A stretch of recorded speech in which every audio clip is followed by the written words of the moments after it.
Hello and welcome to the EDHRECast. My name is Joey Schultz and I'm joined as always by my fantastic co-hosts. First up, if I'm chapter 1 of this saga, he's chapter 2, it's Matt Morgan. I went to McDonald's today, Joey, and I had a kid's meal. Turns out his mom wasn't very happy for stealing his food, though. Oh my goodness, that's so mean of you. What about I gave him the toy? I gave him the toy. You gave him the toy? That's the most important part. I'm glad to know that the toy is all right. That's fair. Up next, he's chapter 3, only wait, now I think that means the saga gets sacrificed. What happens to our show now? It's Dana Roach. Because preview season never ever ends, we already got our look at the Strixhaven Magic colleges, and you could take a little quiz WotC put out to determine which college fit you. It told me to take a gap year. So I will be hitchhiking around Innistrad like it suggested, just to kind of find myself. Dana, that's I'm really glad to hear that. That sounds like good you time. Right. Get to know me, bit by a werewolf, something along those lines. Something along those lines. That's so terrific. Anyway, this is the EDHRECast. EDHREC is the best deck building resource on the web for the Commander format, compiling data from deck lists all over the internet to provide helpful recommendations for new Commander decks. And here on the podcast, what we like to do is give all of that data a little more context. Hey, Matt, what is it that we are talking about this week? Well, you said to call to you maybe, so we're going to do Kaldheim maybe. Kaldheim me? Kaldheim me maybe? Oh man, yes, it seems. I feel like Carly Rae Jepsen would be very ashamed of this effort right here. we could also potentially watch A Fish Kaldheim Wanda or something like that. Yes, yeah, no. There we go. John Cleese classic.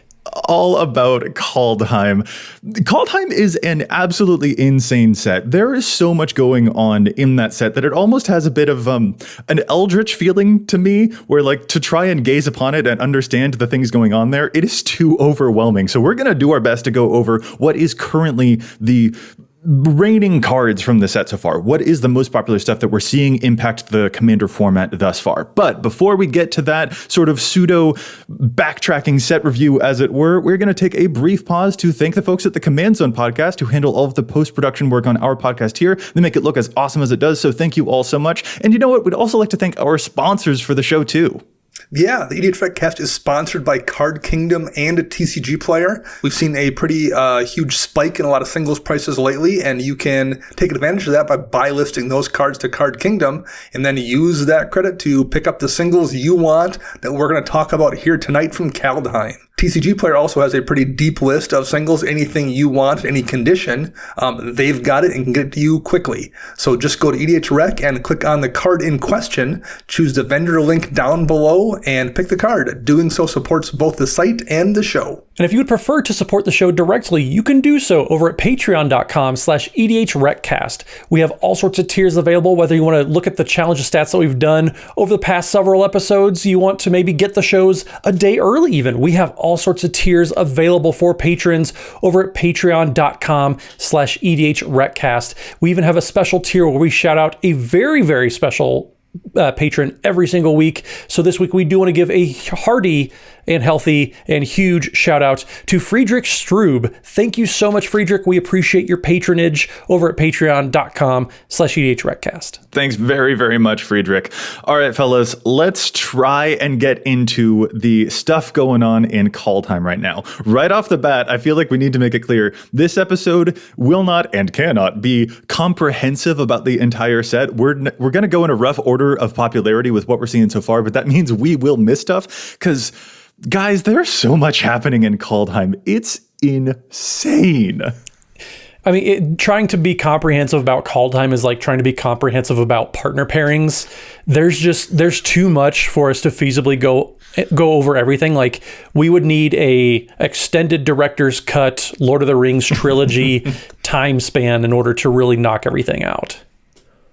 Yeah, this is accurate. But before we do like sort of jump in, like aside from like the vastness of all of the commander-centric stuff happening in Kaldheim, like Dana, do you say generally like you've got your thumbs up going about Kaldheim? What's your general vibe from the set? Is this a set that you're really optimistic about?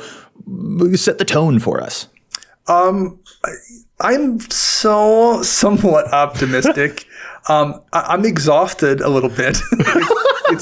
It's been a lot of Commander products and a lot of sets coming in at a pretty rapid pace, and there's no sign of that ending. So there's definitely some product fatigue at work here for sure.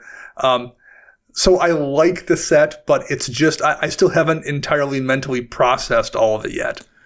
Yes, the amount of stuff that was happening, the amount of conversation you just infused into the word, I feel that, dude. I totally feel that. Absolutely. I think that each one of us kind of had a point at which, like, Zendikar Rising is kind of where we started to maybe lose a little bit of track of all the stuff that was going in the set for one of us. And then for the next person, it was Commander Legends. It's like, ooh, this is the set that exhausted me. And for Kaldheim, it has definitely kind of knocked me out too. I'm just like, oh man, I would love to get a chance to get to know all of these commanders, but it does feel like we've been hit with so many that it's hard to get to know all of them. So hopefully, for at least the most popular ones going on here, we can kind of help the listeners get to know what are the most impactful cards from Kaldheim so far. Matt, do you mind starting us off? Let's go through some of the most popular commanders from Kaldheim. Who's thus far taking the top spot? So thus far, our most popular commander is going to be Esika, God of the Tree, which is a 1/green legendary god with vigilance. It's a 1/4. You can tap to add 1 mana of any color, and you also have other legendary creatures you control have vigilance and tap to add 1 mana of any color. But this happens to be a 5-color commander because the backside is the Prismatic Bridge, which is a legendary enchantment for Wooburg, or one of every single color. And it says at the beginning of your upkeep, you can reveal cards from the top of your library until you reveal a creature or a planeswalker card. Then you put that on the battlefield and put the rest on the bottom of your library in a random order. This has kind of turned into the God tribal deck, as it were. There's 5 colors, so you can really do whatever you want, but it seems that people have kind of been latching on to the God tribal with all the legendary gods that you do have between Theros, between Amonkhet, and then this set, Kaldheim, as well, too. Oh yeah, there's so much happening here. You've got your crew fixes, you've got your Karametras, but you've also got any of the new ones that you want to play around with too from Kaldheim as well. I wouldn't have expected Esika. I say Esika, maybe it's Esika, but I wouldn't have expected this commander specifically. I mean, the appeal of the Prismatic Bridge, totally cool. But with that ability, I personally wouldn't have thought that gods would be what populated this page.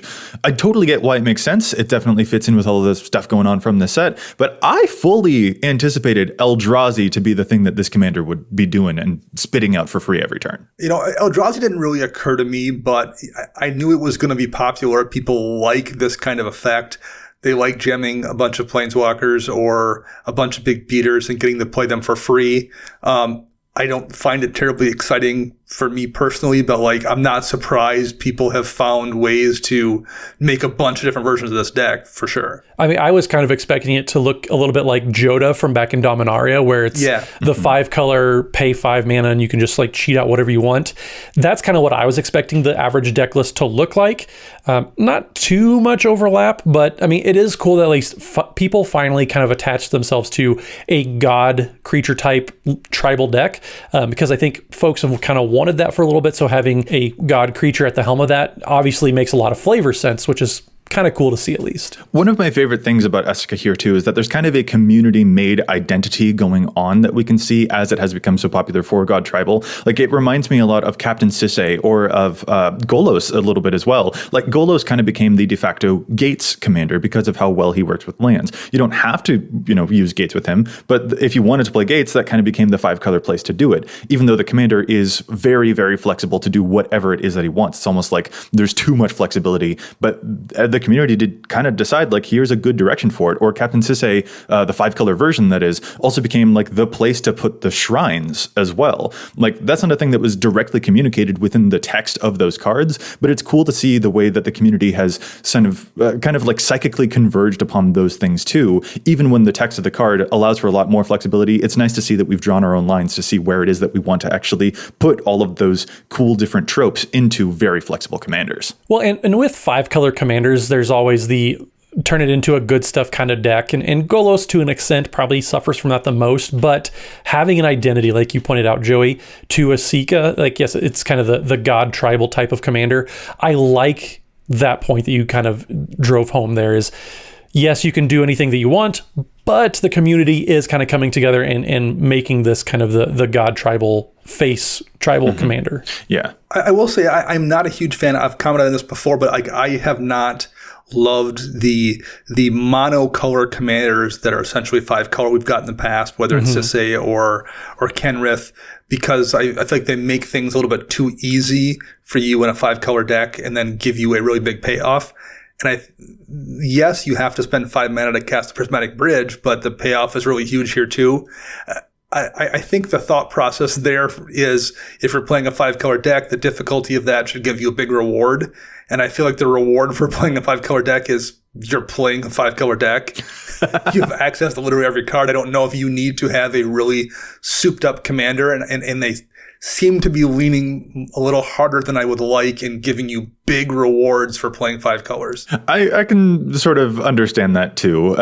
One other thing that is sort of standing out to me about the design of this commander, though, is that since it is so very wholly focused on God Tribal on her page, as we're seeing, there doesn't appear to be a whole lot of extra time wasted towards manipulating the top of the deck, for example. You don't see a whole bunch of that going on here, which is kind of refreshing, because no matter, you don't need to carefully play stuff on the top of your deck. Yeah, you're just going to get good stuff all the time. You don't need top deck manipulation here, Joey. It would be nice, but you don't even need it, because you get to reveal. It's kind of like a cascade type of effect. You don't need top deck manipulation in Esika. It's just kind of cool, because that is a strategy that I would kind of lean towards for this commander as well. But every instinct that I have for this commander is being done in a completely different way, and that's really refreshing to see. All right, how about we move on to commander number 2, because we spent a long time on this 5-color one. Let's move from 5-color to monocolor. Yeah, monocolor, we have a Tergrid, God of Fright, who is sitting right behind Esika. A 3 double black for a 4/5 legendary creature god with menace. And this rules text is exhausting. Whenever an opponent sacrifices a non-token permanent or discards a permanent card, you may put that card from a graveyard onto the battlefield under your control. And the flip side is an artifact, Tergrid's Lantern, that you can tap. Target player loses 3 life unless they sacrifice a non-land permanent or discard a card. And you have a mana sink there, 3 and a black, to untap Tergrid's Lantern. We can move on. We can move on. That's brutal. All right, this is absolutely the kind of commander that a person like me is so eager to break, but I also totally get that this is not the type of gameplay that you guys are here for. I very much understand, because if you are doing the stuff that we see on this commander's EDHREC page so far, it's going to be a little bit like y'all don't get to play with your own cards, because she is a hardcore discard deck where you just bottomless pit, awaken the erstwhile, make everyone discard their hands, and then you get literally every card from their hand. You get to play all of them. That is a very one-sided game of Magic. And that's even before we get to the fact that this is a Death Cloud and Smallpoxy type of commander that makes your opponent sacrifice their creatures, their lands. You get all of them. Why did they put It That Betrays on a 5-mana card? It That Betrays was a 12-mana card. This thing's ridiculous, even before you get to the fact that the back half, Tergrid's Lantern, is an outlet for your infinite mana if you happen to make any. Things busto. Yeah, I mean, it's all reward. You're rewarded for casting the discard spells or the edicts or whatever it is by them doing their job, and then it's rewarding you again for doing an already very powerful thing. Well, this commander turns Mind Rot into a powerhouse, and that's not a card you would typically associate with commander. Yeah, you do have to admit, even though I know, Matt, your frustration, seriously, if I ever play a Tergrid against you, you're going to be like, Joey. No. I think that I typically try to let people do their thing. This commander, I've gone on the podcast many times and said Grave Pact and Dictate of Erebos effects, they're terribly unfun, especially for newer players. This is just personified and put into the command zone, and I really am not looking forward to playing against Tergrid. It would be a type of commander, kind of like what I coined as a slump buster.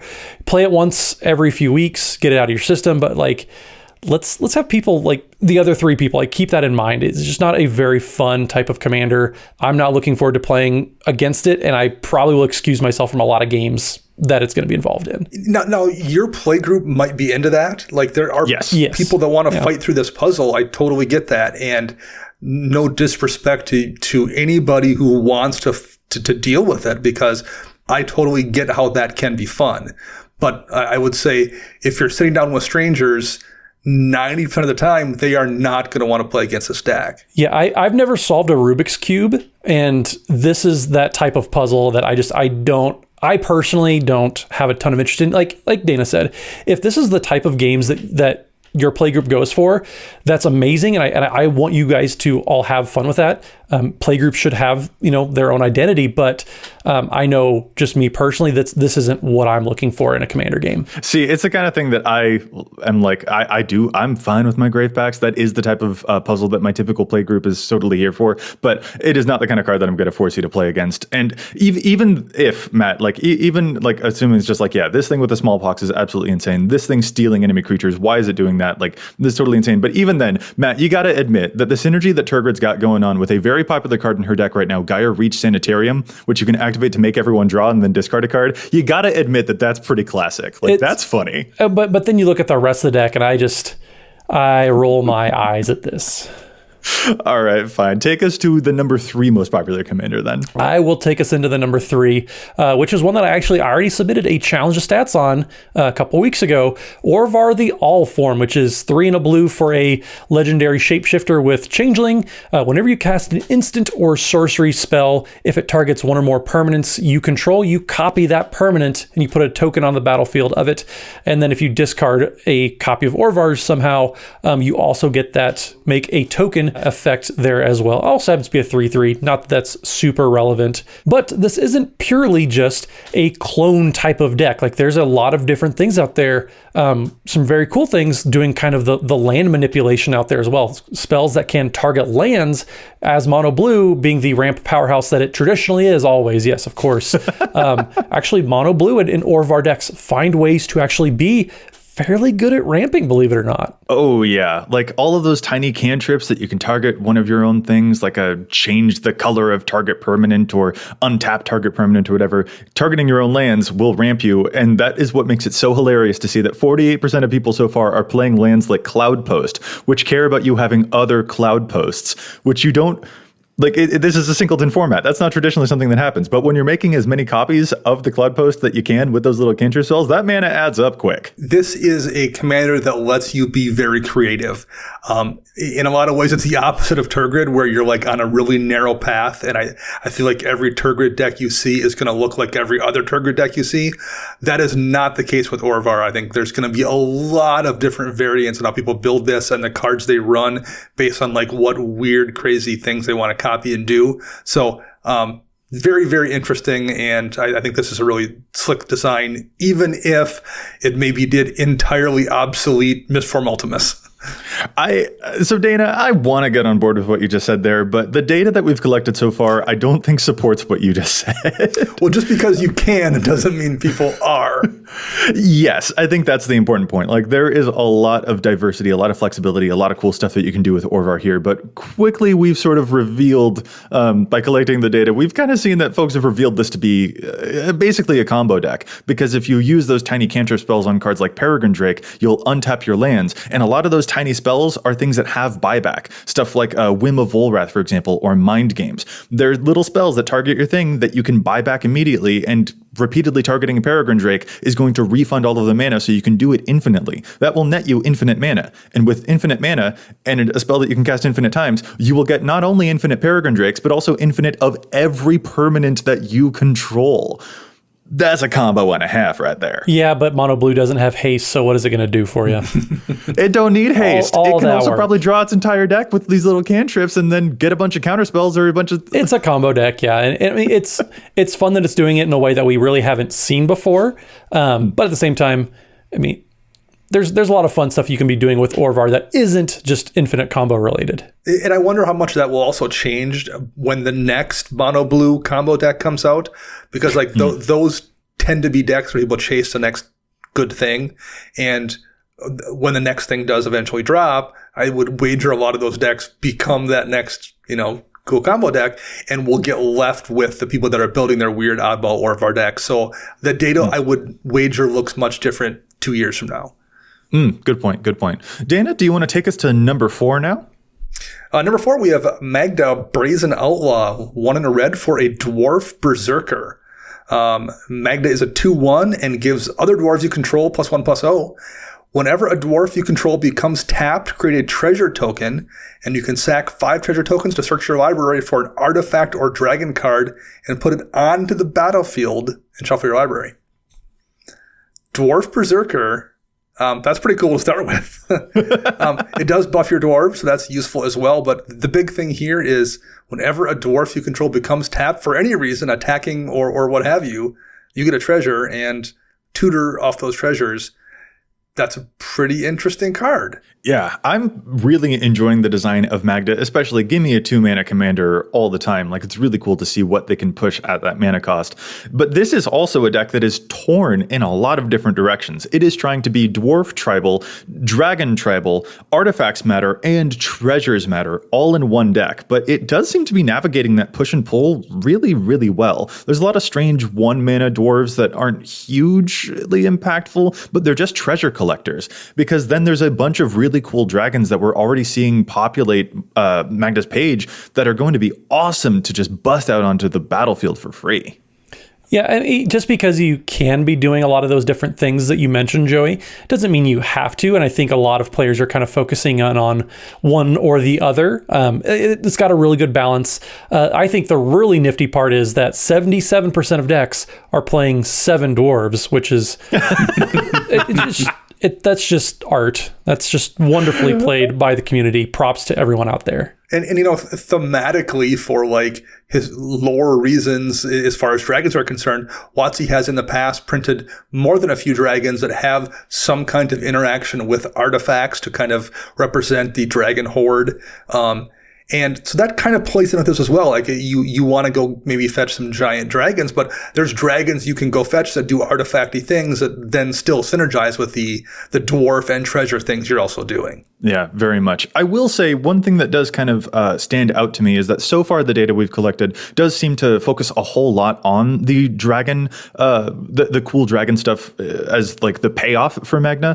And it doesn't seem to flesh out so much the cool artifacts that you could find with this commander too. And I would really love to see as we collect more data that Magda kind of like gets more of that flexibility going into, because there's quite a lack of like the 9 mana, the 8 mana, the 10 mana artifacts that you could be summoning with this commander that would still be worth looking into. So don't get too distracted by the fact that it does say dragon as well. The artifact part can also really surprise your enemies if you build around that particular area, and I would love to totally see that. Rounding stuff out for number 5, we're moving from mono red to Sultai. Jorn, God of Winter, is our number 5 most popular commander from Kaldheim with about 179 decks at the current moment. It is a 3-mana 3/3 that attacks and untaps your snow permanents, which would include your lands if you're filling out your mana base correctly. And its back half is Cauldring the Rime Staff, a 3-mana legendary snow artifact that is blue and black that lets you tap to play target snow permanent from your graveyard this turn, but it will enter the battlefield tapped when you do. Snow, deck, you know nothing, Jorn Snow. Yeah, and you know, you also, if you are so inclined, have the flexibility to play this as a mono green commander if you want. Just untapping, you know, the 30 snowlands you're probably running in this deck, because it's probably much easier to run a ton of snowlands in a mono green deck than it is in a Sultai deck, is pretty powerful as a mono green commander as well. So there's some decent flex for this commander. Yeah, but why would you? Fair point. I want to play the blue snow card. I want a Merit Lage's Slumber. I want to make those Merit Lages. Like, that is what we're seeing all over this page. It is very much like you've got some big power that you can pull off. Even a Rime Feather Owl is going to get huge in this deck because Jorn provides you with so much mana, and all of your lands are going to feed into those things like Abominable Treefolk, or I think that's the card, Abominable Treefolk. Like, those small things look small, but they are genuine win conditions for this deck. Well, and this also being a Simic plus black commander, obviously there's lots of just big mana synergies there too. I mean, you've got stuff like Seedborn Muse, so you've got access to all sorts of mana at all given times. There's all sorts of just crazy things that you can win with it too, like Horizon Stone, another just very, very large big mana card. Who knew that adding black to a Simic deck was going to be a fairly popular thing? This is definitely a very diverse but frosty deck for you, Matt. Was that what I'm hearing? Frosty was a snowman, and he would not appreciate you slandering his name like that. Wow. Oh, man. I like it. I like the stuff that you can do here. There's a nice flexibility there for those crazy powerhouses, but also you can hold on to quite a lot of mana. There's a lot of mana production going on here. But okay, so we just did the 5 most popular commanders. Like, those are probably going to remain as the standout cards that we remember from Kaldheim in a year or two or so, because they've really taken the top spots so far. And we've kind of seen that evolution in past, sets, where it's just like, these are the, we remember Muldrotha from this core set. We'll remember sort of the iconic commanders, and it usually exists among the top 5 or so. So that's kind of where we're at with Kaldheim so far. But y'all, there are 33 legendary creatures in this set. We didn't even get to the spiciest ones. We didn't even get to some of our personal favorites. There's so much happening in this set that we cannot spend time to talk about all of them. Well, and they're also really good way down this list. This isn't like Legends back in the day or something along those lines where, like, yeah, there's, 35 legendary creatures, but 30 of them like tap for a blue mana or vanilla something. Like, this is a really, really deep list, and you can go down 25 deep and be like, that's a commander that 5 years ago would have been the highlight of a set. Yeah, that's just absolutely. It.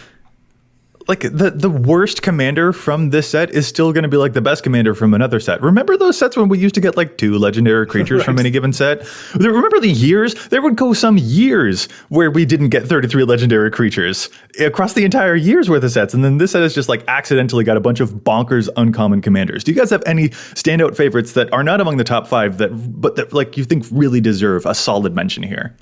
I mean, Magda or Maya, whatever you want to, however it's pronounced, the Bredegard Protector, the Selesnya 2 green, white. It's a great Selesnya commander. It's an anthem. It gives all your other creatures +1/+1. And then whenever a land enters the battlefield, so just landfall, you create a 1/1 human warrior. That's nuts. Like I think in any other set, if you would have put those abilities on Tristani, for example, from the Ravnica block, it would have been insane. Like, it's crazy that this type of card is an uncommon in a set, and there's only 42 decks out there right now to this commander.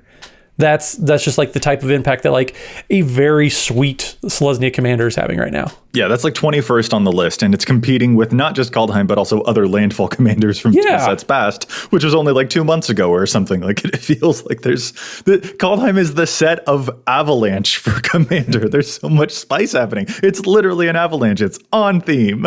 One that kind of jumps out at me that I find to be interesting, and it's not terribly powerful, is Narfi Betrayer King, the snow creature zombie wizard that gives snow and zombie creatures +1/+1, and you can spend 3 snow to return Narfi from the graveyard to the battlefield.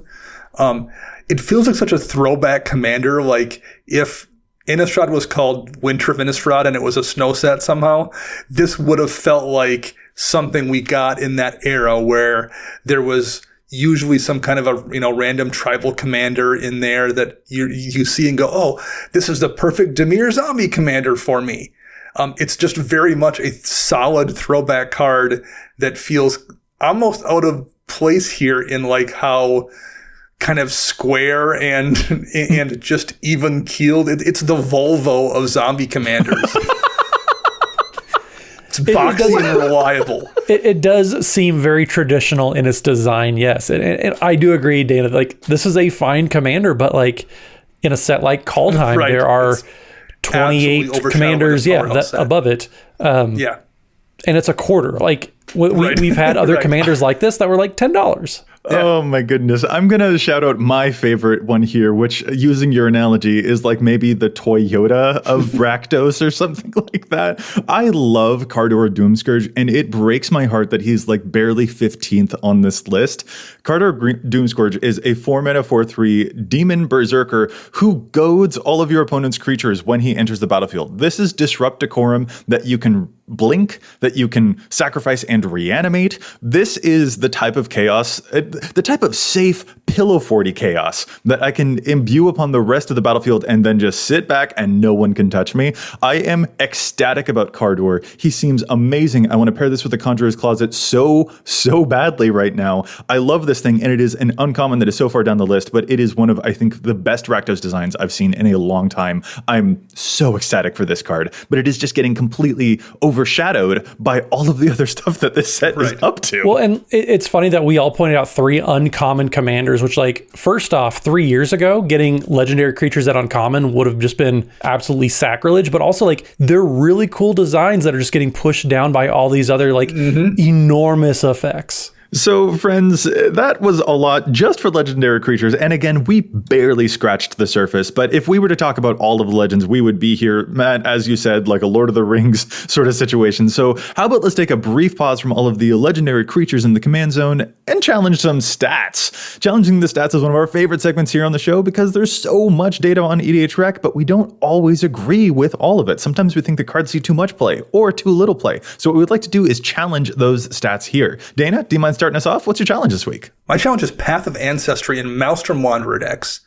Path is a land that comes into play tapped, and you can add 1 mana of any color in your commander's color identity. And when that mana is spent to cast a creature spell that shares a creature type with your commander, you scry 1.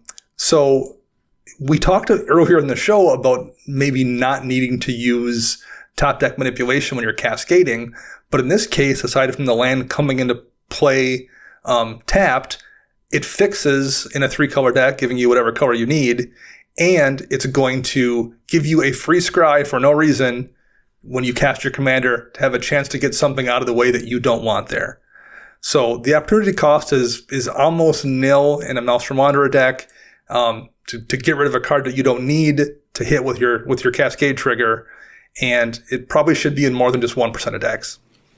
Yeah, Path of Ancestry's kind of got that habit. I think the availability of the card initially also maybe restricted things a bit, but it is much more easy to attain nowadays. But you don't need to be playing a tribal deck for that card to be good, because it still happens whenever you cast your commander. Like if you're going to play the Tri-land in 3 colors, this is technically better than that one. And if that one's good enough, you should play this too. Well, and it's not like Maelstrom Wanderer decks never want to cast their commander ever either.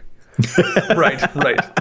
Very, very true. Yeah, you'd get a lot of scry off of that with how that deck usually will go down. Absolutely. I'll move on to my challenge now. My challenge is one of our listener submitted challenges. This is the card Murder Investigation, a 2-mana enchantment aura that enchants a creature you control. And then when the enchanted creature dies, you put X 1/1 white soldier creature tokens onto the battlefield where X was that creature's power. This is submitted by our user JJ Mickey, who recommended this card because its stats seem suspiciously low ever since the commander death rules change happened, where now commanders do actually officially die. Rather than going straight to the command zone, they will get those types of death triggers. He mentions that he uses this one in his Tuvasa the Sunlit deck because Tuvasa can get so huge, and if it gets removed, this is a nice insurance policy after that fact. Seems like a really great place for it. I love death triggers. This is the kind of thing that I've even toyed around with in my own Rayhan and Ishai deck because my creatures can get so huge, and I would love to have another way to make that hugeness pay off in case of emergency. Murder Investigation seems like a great thing for it. Only showing up in about 460 decks right now, but if you're looking for some other cool death triggers that do work with your commander, JJ Mickey, this is a really cool one. Yeah, Joey, I really do like that pick, especially maybe like Elenda the Dusk Rose decks that obviously wants Elenda to die quite a few times as well. Good pick, JJ. JJ's the reason I like this pick, not Joey. But how dare you. I will credit the messenger, yes. Well, I'm going to wrap us up then with the challenge of stats this week. My pick this week is actually inspired by Daquan Watson, who we had on twitch.tv/EDHRECast. Daquan joined us on the stream, played a few games. It was a really fun time. But there was one card that Daquan used that I can't remember seeing at a commander table. And it did a lot of work. It dealt a lot of damage to all of us over the course of a game, and even, I believe, dealt the winning damage in one game. And that card is Sarkhan's Unsealing. Sarkhan's Unsealing is 3 and a red for an enchantment that says whenever you cast a creature spell with power 4, 5, or 6, Sarkhan's Unsealing deals 4 damage to any target. And then whenever you cast a creature spell with power 7 or greater, Sarkhan's Unsealing deals 4 damage to each opponent and each creature and planeswalker they control. There's a lot of cast triggers going on in a lot of different decks these days, so this just happens to just add up super quick. Daquan dealt so much damage over the course of the games, and it's just crazy to see, but I think one deck that it's not showing up at all in, that I'm pretty sure would deal quite a bit of damage to just everyone is in Xenagos God of Revels decks. Xenagos is all about those big creatures, the big stompy, gruel type of decks. There's 32 creatures on average in a Xenagos God of Revels decks. That means there's a lot of targets out there to be triggering Sarkhan's Unsealing. I I love this card. The fact that I kind of forgot that it even existed and then it showed up and just did so much work against all of us. I think this probably should be sneaking into quite a few more decks these days. But like I said, Xenagos God of Revels decks seems like a prime opportunity for this card. Well, we were just talking about how Maelstrom Wanderer decks tend to want to recast Maelstrom Wanderer frequently. And hey, what do you know? Maelstrom Wanderer is 7 power. Yeah, feels like it might be a good fit there as well. That's a Storm's Wrath to every player, and just that's a lot of damage. This has given me some bad flashbacks of losing games to a lot of damage from this enchantment, and I'm really glad for Daquan like bringing it to light. I'm really glad for you mentioning it here, and I'm also really sad because that was a lot of damage. I don't think Daquan cast Bring to Light. That's a Simic card, and he was playing Riff a lot, so not sure that really works. Goodness. Matt, that's hilarious. Thank you very much. Just keeping you honest. Keeping you honest. You're a delight. All right, guys, let's move back to talking about cards that go in the 99. Instead of the command zone, we're going back to those Kaldheim cards, taking a look at the most popular ones that we saw there. Up first, like one of the biggest impacts that we will feel from Kaldheim for a while definitely takes the form of the land cards. Like the most popular card that we're seeing so far based on percentage here is the World Tree, a tapped green land, but it can also give your lands the Chromatic Lantern effect. If you have 6 or more of them, they can all tap for any color of mana that they want. And it even has this extra bonus ability that secures it as a 5-color identity only card, where you can pay 2 mana of every color to go and fetch out all of the gods from your deck. But this is not a God Tribal only card. This is an amazing mana fixer for any 5-color deck in the form of a land. That's awesome. Yeah, if you're playing a 5-color commander, I feel like you should have this in your deck every single time. And if you don't have a 5-color commander, you probably should pick one up in case you ever go to 5-color commander, because you're going to want it in that deck. I mean, it's just a 5-color staple, I think. Do you remember when Chromatic Lantern was kind of a must play, and like at this point, Chromatic Lantern's almost getting power crept out of the format because you're just putting it on lands? By a land. Yeah.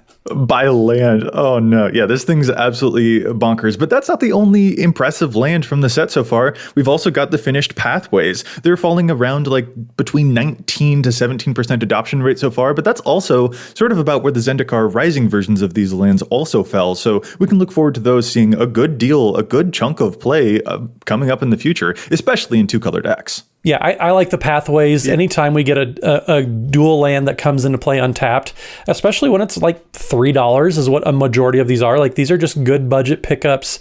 Grab them for whatever, color combinations you really need, and they're just great. The next lands that are seeing a lot of play here are the tapped snow duels.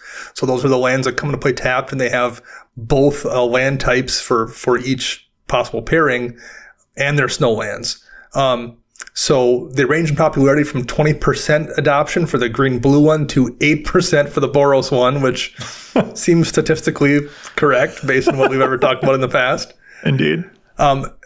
You'd expect these to be weighed a little more towards enemy color pairs because there's the fewest finished dual land cycles for enemy colors, but for now they're falling mainly among like the traditional breakdown of color popularity. So the more popular color pair is, the more likely they are to run them versus any kind of a bias towards the enemy color pairs that have less possible cycles. Yeah, which I'm really looking forward to having more, especially fetchable duels in like Boros, for example, in Golgari. Like that just feels better to have them because we're surprisingly short on dual lands in enemy colors. Yeah, and it's not even the fetchable stuff necessarily. Like, at least for me, like I wound up putting 2 of these in decks, but it was because specifically of the basic land typing that affected other things.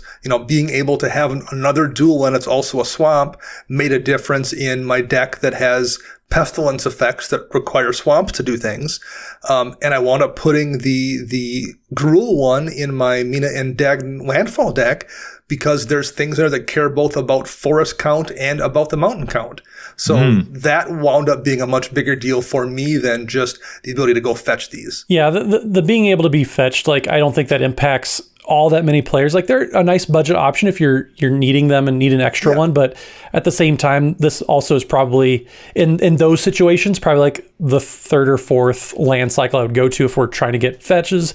But they're a nice budget dual land. that if you need them and you happen to pull a windswept heath from a pack back in the day, these are just a fine option to help with your color fixing. They're fine cycle. I don't hate seeing them around. Yeah, I'm really happy for them. And, they're also kind of weighted more towards the snowy Sultai ones for Jorn, definitely showing up a bit more in popularity. But there's a lot to like about these, especially at common. It's kind of insane. But those are just the lands. Let's not spend too much time talking about the lands, because the non-land cards in the decks are also, there's so many impactful ones going on there too. Kind of First Up, I'll combine sort of a trio of foretell cards that are showing up quite a bit thus far. We've got stuff like Raven Form, which can exile an artifact or creature and give its controller a 1/1 bird. That foretells for just 1 blue mana. There's Mystic Reflection, which is usually 2 mana, but again foretells for 1, and that can have you choose target non-legendary creature, and the next time that 1 or more creatures or planeswalkers would enter the battlefield this turn, they will become copies of that creature that you chose. You can do some crazy stuff with that for especially any creature that makes tokens as it enters the battlefield. Holy wow. And then there's also Saw It Coming, the counterspell, which foretells for 1 and a blue. All of those are really interesting, especially because of a fun statistic that I noticed here. Decks that contain one of those, about 50% of the time, also contain another one of those. So just like when we were talking about that sort of domino deck building where including one card causes you to want to play others, that is definitely true for these foretell cards, because you want to be able to bluff which foretell card it is, so you want to have more than just one of them. Yeah, once you've decided you want to run one of these, then the other ones become better just because they can disguise what you're doing. So that's really kind of an interesting thing with this triple pairing, for sure. And so coming up after all these foretell cards, we do have actually a real creature this time. Realm Walker comes in, seeing play in about 12% of decks. It's 2 and a green for a shapeshifter or changeling, 2/3, and when Realm Walker enters the battlefield, you choose a creature type, and you can look at the top card of your library at any time, then cast spells of the chosen type from the top of your library. So it's just a tribal type of card. I'm sure some of our friends over at the MTG Goldfish podcast love seeing some more changelings that you can just get all sorts of different creature types going. But it's a fine card. If you're playing really any tribal deck with green in it, this is probably something you want to be considering. Yeah, especially those tribes that are kind of lean on really good creatures, whether it's there's not that many really spectacular dogs or wolves or cats, even in a Ravo deck, and being able to play this as something on tribe that also has a really good kind of future sight-esque ability there is a really difficult thing to ignore when you have the option to kind of de facto make it whatever your tribe is in those style decks. Oh, see, I thought Slivers needed more help, and that's where this would shine. Yeah, maybe, yeah. Slivers? No. Thus far, where we're seeing Realm Walker sort of crop up is definitely in Lathril, for example, the new elf tribal commander. This is one that can help you find even more elves off the top, which is one of those tribes that does tend to play over a third of the deck is going to be full of those particular types. So you should be able to hit it a lot more often than another tribal deck might. Ayula, Queen Among Bears, is also seeing a lot of play for this. Dana, you mentioned dogs and cats. Rin and Seri is making nice use of Realm Walker too, because this is a changeling that will trigger both of those things for Rin and Seri to make both types of tokens. And then finally, here's one that's going to scare you a little bit. Reaper King is also really enjoying Realm Walker because it is a scarecrow and Reaper King's gonna destroy something. And there's not many good scarecrows. That makes sense. There really aren't, so this is a welcome sight. After Realm Walker, who are we seeing next? I think that, Dana, was this the problem card? This is a card that has been banned from places recently. Tybalt's Trickery. Whoever thought a card with the name Tybalt in it would get banned? But here we are in 2021, where anything can happen. Oh, no. 1 in a red for an instant, and you counter target spell. 1 in a red. Counter target spell. I did not say that incorrectly.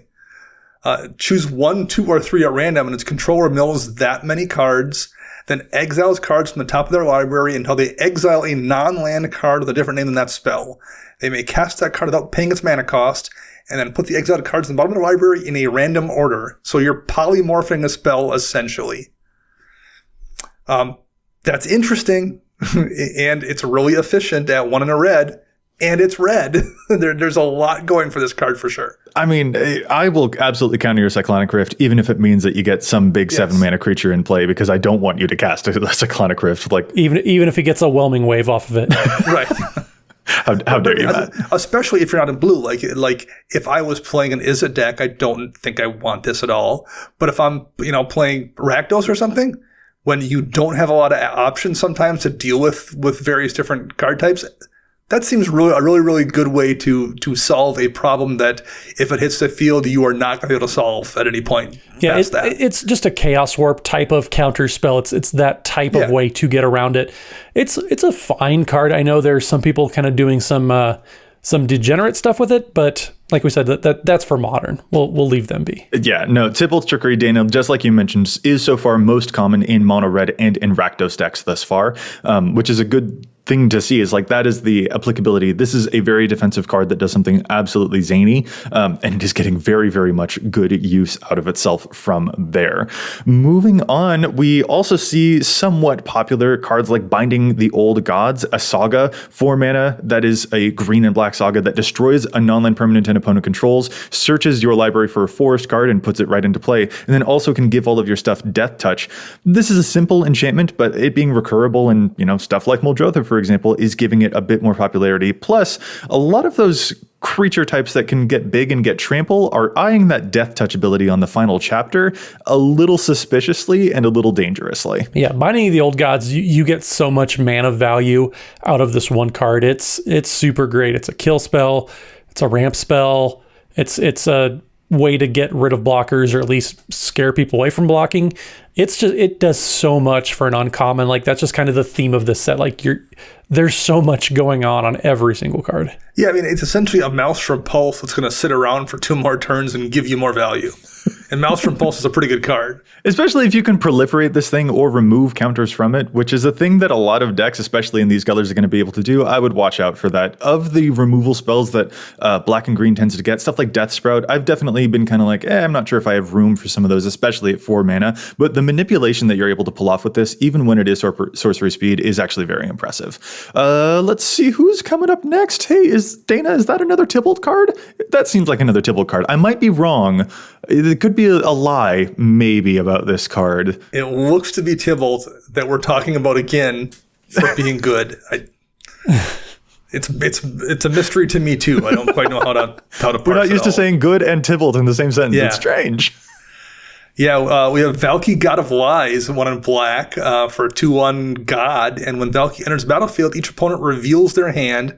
And for each opponent, exile a creature card they revealed this way until Valki leaves the battlefield. And then you can spend X and choose a creature card exiled with Valki with CMC cost of X. And Valki becomes a copy of that card. And that's not a tap ability, mind you. So you can play Valki and still have mana free because he only costs 1 in a black to cast, still have mana free to use that ability immediately to make him a copy of whatever the scary thing was that you exiled from someone's hand. That's not even half the card. And we haven't even got to the back. Like, that's a... Right. That's really good for just that half of the card. And that's not even the part that I want to cast. Right. So the Tybalt Cosmic Imposter, this half is 7 mana, 5 loyalty. As it enters the battlefield, you get an emblem with you may play cards exiled with Tybalt Cosmic Imposter, and you may spend mana as though it were any color of mana to cast those spells. He can +2 to exile the top card of every player's library. He can -3 to exile an artifact or creature, and he can -8 to exile all cards from all graveyards. How dare he? And he adds 3 red mana for you. So he is setting up a card advantage engine. Granted, it's at 7 mana, but the flexibility between these two halves and the late game powerhouse potential that he's able to pull off, especially by filling up your hand by exiling all of those graveyards at the end, this dude is absolutely insane. He's showing up in 10% of decks that can play him already as this set is coming out. I can totally see why. This is not just a pretty cool card advantage effect for Rakdos, but it's also just a fun one. Well, and it's funny that you say for 7 mana, you used to be able to cast him for effectively 3 mana by cascading into him, but thankfully that loophole has been closed. But yeah, Tybalt that emblem alone is just insanely powerful. The fact that you can exile them, even if Tybalt gets removed, you still can cast them later on. It's just, it's 7 mana worth of just powerful effects for sure. But man, there's a lot going on in this card. Because there's 2 sides. Just imagine being back in 2012 and a time traveler shows up and says, someday in the not too distant future, Tybalt will be in your command zone, and he'll be amazing. Oh, yeah. Don't even. Okay. And so that's actually just it. Like, we've gone through a couple of cards, but we're already running out of time before we can address a whole bunch of the other ones going on here. Tybalt would be also a really cool commander to have that Planeswalker half that you can cast from the command zone. That also sounds really cool. But like, we would have to talk for probably another hour before we get to the cards that even I'm personally really excited to talk about in the context of being in the 99. Goldspan Dragon, for example, a 5-mana 4/4 dragon that makes you treasures and doubles their efficacy by doubling their mana output. Vorinclex Monstrous Raider. I am so excited to put that into so many of the 99s of things because it doubles up your counters when you put them, and your opponents can't get counters. Like, my Rayhan deck is so excited for this card, I cannot even. Like, we didn't even talk about Tergrid in the context of being in the 99 instead of in the command zone. There are so many cards that we just do not have time to talk about. The elf tribal stuff going on here, all of the different things that could go into your deck if you happen to be running some snowlands. There is so much happening in this set. It is stunning. Yeah, it's so easy to just forget about so much of this set, which stinks because there's a lot of heaters. Remember sagas? Those are in this set, believe it or not. I hate to like break news for you, but like there's so much cool stuff, and like the gods are very cool in the 99 of decks. There's snow, like you said. The set is absolutely packed, and it stinks that it's all competing with itself. Yeah, so like that's just it. We would not have time to go through all of this nearly as comprehensively as this set deserves, but just because it would take so long for us to get to some of our personal favorite cards that probably, like you said, Matt, are competing with themselves, that are getting a little bit buried right now. Guys, if there are specific cards that you want to, I don't know, challenge the stats that should be showing up more, cards that you think are really, really impressive that you want to see near the top of this page, shout them out now, because there's so much happening here, and every one of these cards deserves some limelight. I have a couple I'll reference here quickly. I think Immersturm Predator is really, really solid for 4 mana for a 3/3 vampire dragon. It's a vampire dragon. That's amazing. But it's a sack outlet. You can sacrifice another creature and it gains indestructible at the end of turn, and you can tap it when you do that. And whenever it becomes tapped, you exile a card from a graveyard and put a counter on it. So it's a, flyer with evasion that's going to empty out problem stuff from graveyards. And it's a sack outlet that you can use infinitely when you have to, and it will survive people's board wipes if you have a creature you can sack to it. I mean, I think it's gross in a Corval deck, but it's pretty good in a whole bunch of decks. And no one's even talking about it because there's still 50 better cards in this set. And another one I'll quick throw out there that I think is really, really solid is Showdown of the Skalds, which is a saga for 4 mana, 2 and Boros. And it's essentially the Boros version of Harmonize. Basically, you get to use the impulse draw on the top 4 cards of your library. So it's not even, Harmonize is only 3 for 4 mana. This is 4, and you have until the end of your next turn to play those cards. And then it sticks around, and whenever you cast a spell this turn, put a +1 counter on target creature you control for the next 2 turns, which isn't amazing, but I don't even know if I care at that point if I've been able to get 4 deep to cast in a Boros deck. You actually stole that one from me, Danny. You looked ahead on the show notes. Did I? And I am very angry. I'm not really angry. This card is like just sweet. Like everything that Boros decks... Yeah. Like that we've been asking help for, this card does. Like, can you imagine this deck in Joey's Feather deck? Like this card, yeah. You're going to get like a 2020 or 2021, I guess, Feather, like really, really quick with this card out. It's sweet. Like you get to essentially draw 4 cards, then you're going to beef up creatures. Like this card does everything. And I love this. And then another card, or I guess a category of cards that we kind of almost forgot so far this episode too, is all the tribal support that just a bunch of different tribes seem to get. Righteous Valkyrie is a angel that doesn't cost 7 mana to cast, which is a godsend, pun intended, because angels, party hard. but just like having this tribal support for all these tribes that didn't really get a lot of love in previous sets, having a 3 mana angel to come down and rewards you and still, is relevant later on in the game. Rampage of the Valkyries. There are sagas that help angels. There's just a lot of really cool tribal stuff that I'm just excited to see for tribes that maybe didn't really have a whole lot of support. Now you can kind of flesh out a better and better functioning deck, let's just be honest, with some of these different tribes. There's the like looking at those, I was also thinking like angels and demons. There's a demon in this set that I am cuckoo for Cocoa Puffs over. It is Burning Rune Demon. It is a 6-mana 6/6 flying that searches your library for 2 cards, and then you only get one of them. The other goes to the graveyard. This feels like Runescarred Demon to me, but a new one that puts stuff into my graveyard. I am so excited for it. Guys, it is nearly at the bottom of the page for the Kaldheim data that we have so far. It is that far down the page. This demon that this mythic that I really want to play is like so far from the top of the page. The data is like, it's just like my heart. I really want to see how this will evolve, but I don't know if it will get the chance to. I don't know that all of these cards can shine, because the Kaldheim effect that we're seeing here, especially when it's been followed up by Zendikar and Commander Legends so swiftly, this is truly an avalanche of a set, because a lot is getting buried. Pun intended. And if it makes you feel better or worse, I guess, there's a common. It's 1 and a black for a 1/1 elf cleric that when it enters the battlefield, each opponent discards a card, Elderfang Disciple. That's played in more decks than all the cards we just got done talking about. So that's just it. Like, we would not be able to have a comprehensive thing about like, here's where everything is, but we've gone over at least as much of the most popular cards, especially the commanders, and then the cards in the 99 to follow that are sort of the iconic quote unquote things, the things that we will most likely remember, the stellar standouts from this set so far as we see them. And of course it could evolve from that point, but it does seem at the end of the show, I feel like we should take a moment to just reference the fact that this is a set that, Matt, just as you said, is kind of serving to overshadow itself a little bit.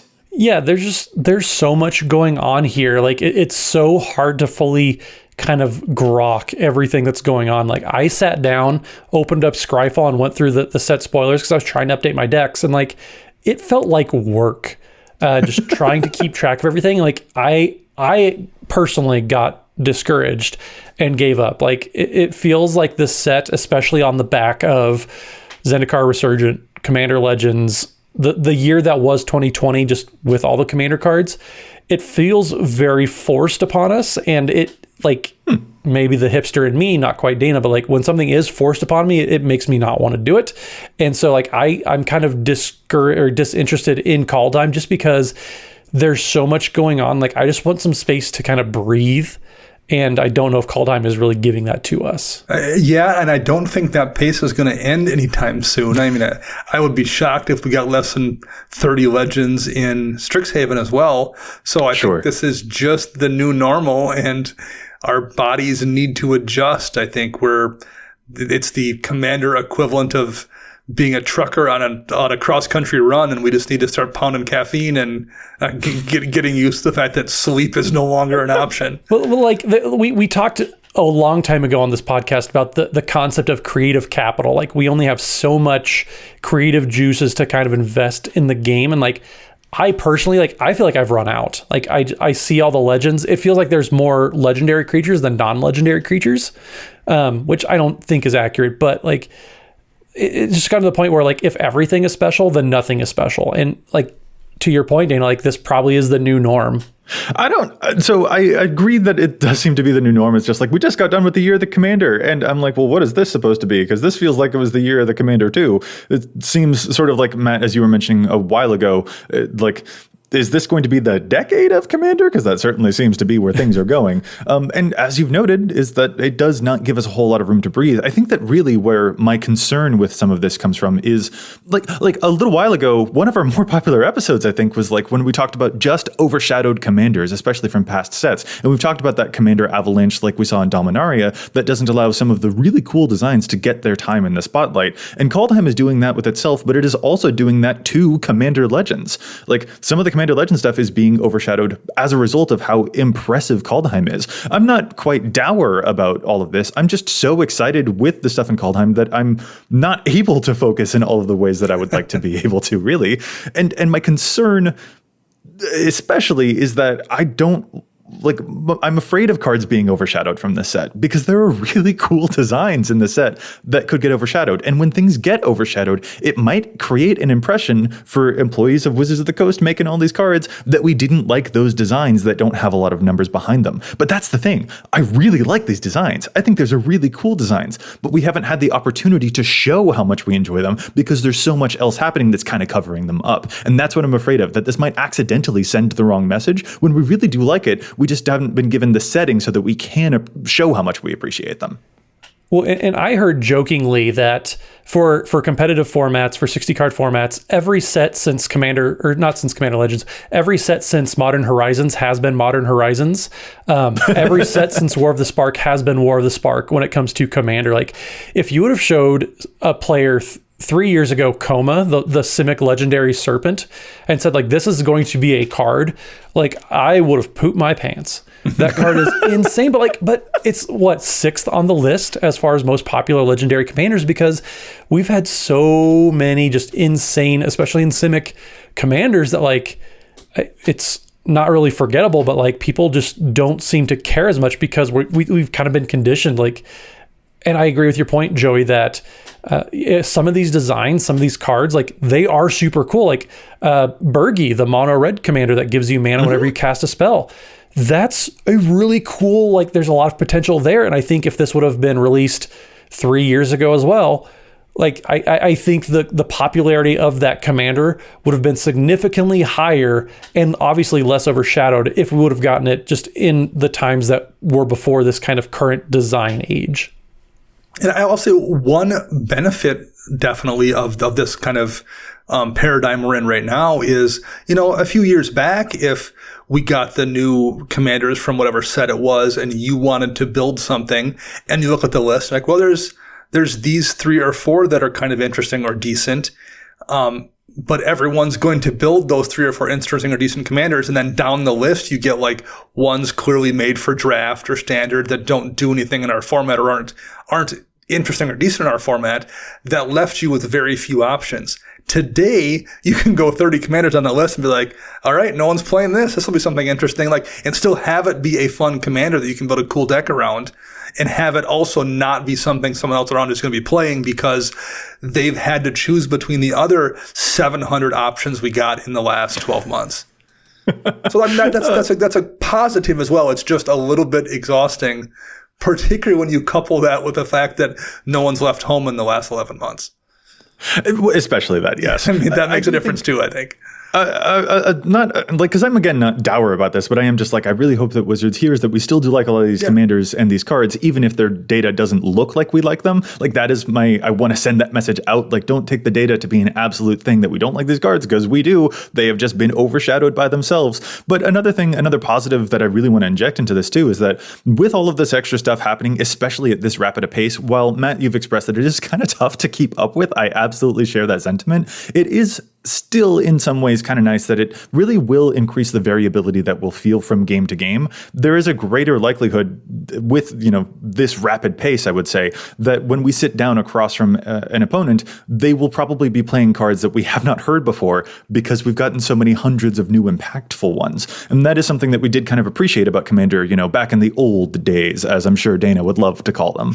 Like, is that a positive spin? Maybe? Am I reaching a bit for it? I don't know. It just seems like a nice sentiment in my head, at least. Yeah, the days of using Grimgrin Corpseborn as your Dimir zombie commander because it was the only legendary zombie Dimir commander at the time and didn't really care about other zombies are gone.